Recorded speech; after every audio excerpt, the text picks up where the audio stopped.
En 2026, le mandat du président Patrice Talon s'achève sur une décennie de mutations profondes qui ont redessiné le visage du Bénin. Malgré les soubresauts de l'économie mondiale, le pays maintient une croissance vigoureuse projetée à 6,8% en 2025 grâce à une rigueur budgétaire et une lutte frontale contre la précarité. Cette gouvernance exemplaire propulse aujourd'hui le Bénin au deuxième rang des nations africaines les plus transparentes. Au cœur de cette métamorphose, une réforme capitale se distingue par sa capacité à réinventer l'État. La refonte intégrale de l'appareil administratif public.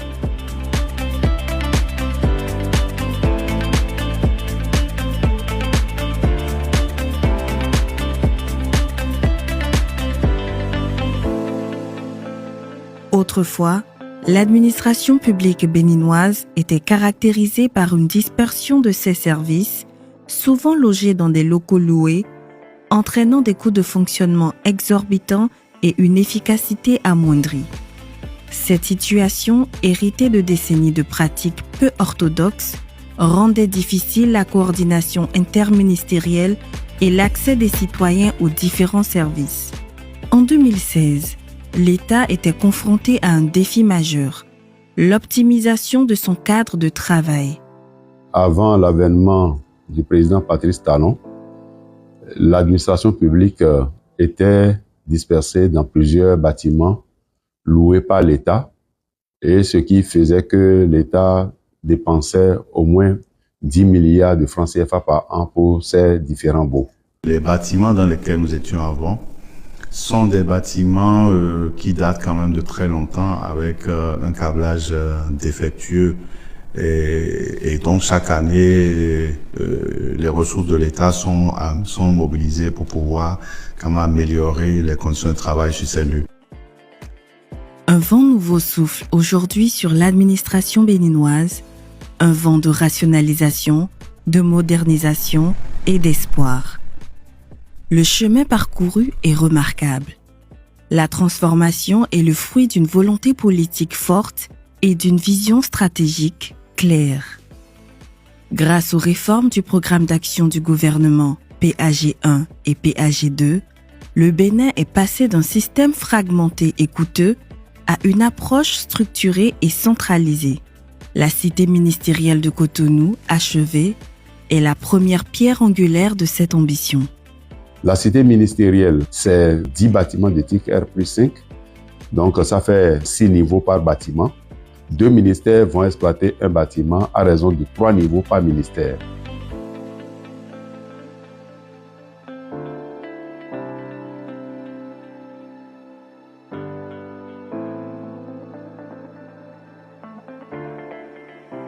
Il a été retenu finalement que 16 ministères aménagent ici.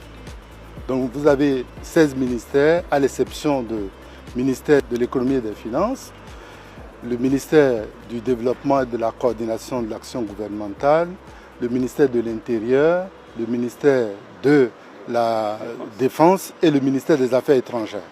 Dans chaque ministère, nous avons le cabinet, nous avons les salles de réunion du cabinet du ministre, les salles de réunion des directions centrales, et tout est au point aujourd'hui. Les fonctionnaires travaillent agréablement sur ce site.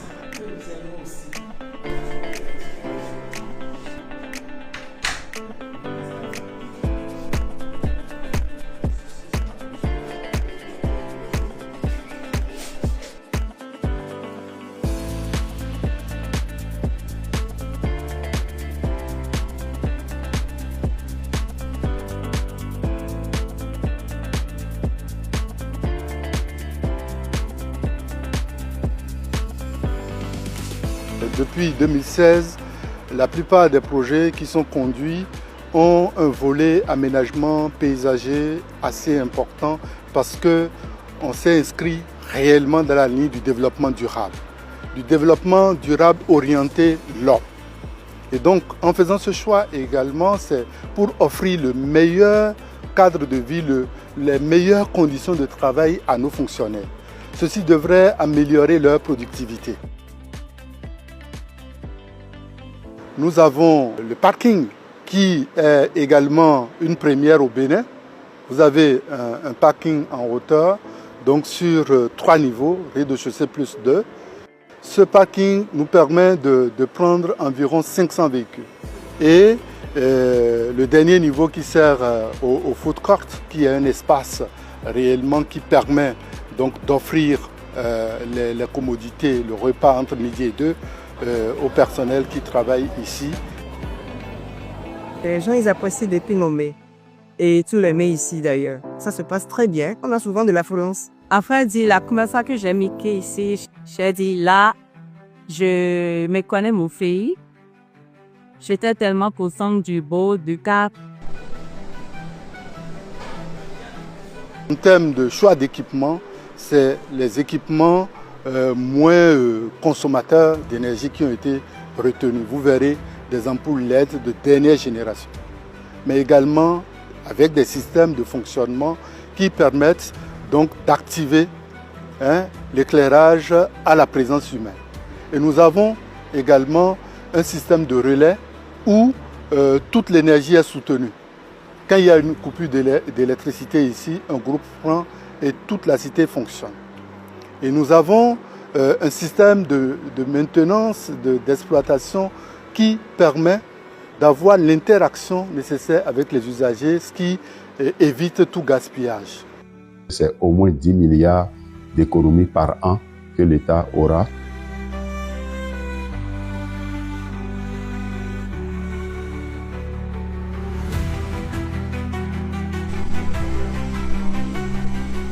La construction de la cité ministérielle de Cotonou n'est pas qu'une prouesse architecturale. Elle est une bouffée d'oxygène pour les agents, une garantie d'efficacité pour les services et une lueur d'espoir pour l'avenir des citoyens. L'avantage de regrouper ces différentes structures sur le même site est pour faciliter la tâche aux usagers. Puisque tout ce qui est fait, c'est les usagers, c'est la population qu'il faut voir. Puisque c'est pour la population que nous travaillons.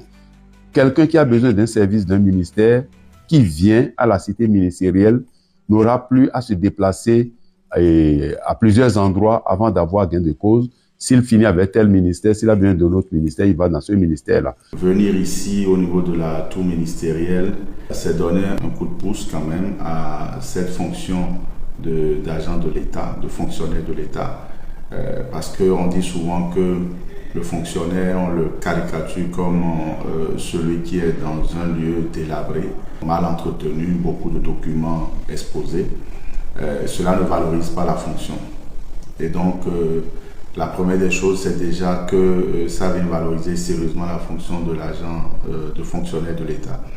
Mais la deuxième chose aussi, ça crédibilise l'image de nos entités parce que nous avons des partenaires qui viennent et qui, dans les conditions qu'ils te trouvent, dans ces conditions qu'ils te traitent. Aujourd'hui, le gouvernement du président Talon a compris que chaque bureau d'un fonctionnaire est l'image du pays. Oui. Aujourd'hui, nous, les secrétaires généraux, pour qu'on puisse organiser une concertation, c'est une chose très facile et très efficace. Et de plus, on sent l'environnement, il est gai, il est beau et il inspire la santé pour tous. Les temps que nous perdions en allant de tel ministère à tel autre pour aller faire d'autres réunions au niveau intersectoriel, je pense que tous ces temps-là sont minimisés maintenant et puis c'est bon pour l'ambiance de travail, quoi. Elle est fabuleuse, notre cité ministérielle. Elle nous permet de travailler dans un cadre sain, un cadre propre, hygiénique et nous donne une certaine paix d'esprit dans le travail que nous faisons. Donc je la trouve merveilleuse, fabuleuse, propre, magnifique et nous remercions le chef de l'État.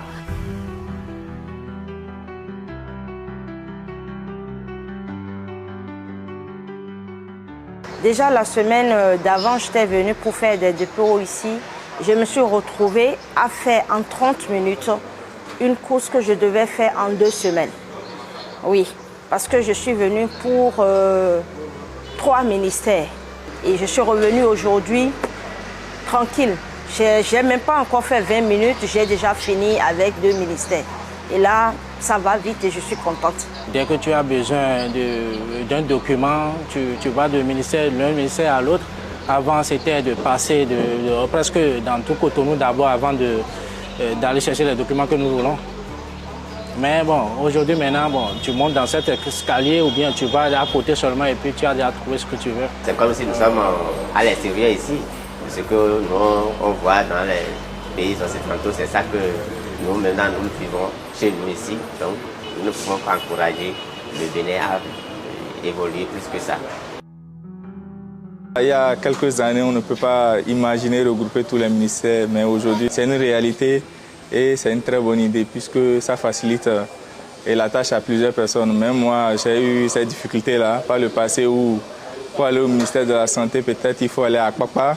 Après, pour aller au ministère de Transport où il y a des annexes qui se trouvent avec le corps, mais aujourd'hui, toutes ces tracasseries se regroupent en un seul ministère où on vient même pour garer les motos, c'est gratuit. On n'était pas habitué à des décors comme ça où on vient voir un espace vert, on vient voir un paysage vraiment soigné où tout est bien dressé, donc c'est joli à voir.